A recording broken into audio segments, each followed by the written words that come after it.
Ni matumaini yangu watoto wa Mungu mmeshinda mkiwa wazima.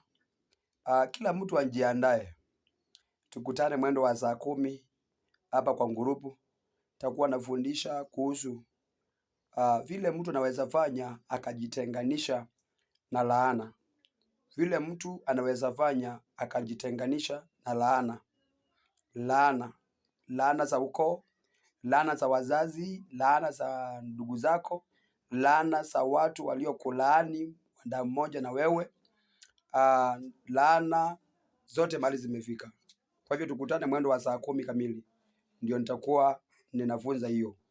Na masaa haya mimi nami nataka kuingia kidogo lunch time, ni kule lunch.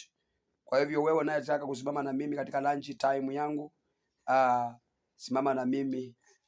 Useme mtumishi wa Mungu na akule kuku, akule ng'ombe, akule hii, akule nyama ile, akule kile, kulingana na uwezo wako, na Mungu akubariki sana. Biblia inasema atakayemkaribisha na kumpatia kikombe kimoja mtumishi wangu au watoto wadogo ama hawa wadogo atapata thawabu yake mbinguni.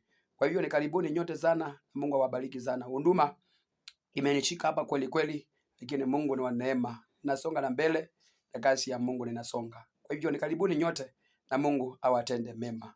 Wale wanauliza namba ya kuweka lunch time, lunch yao ni 0704834696. Mungu na wajalie neema. Tukutane mwendo wa saa 10 kamili.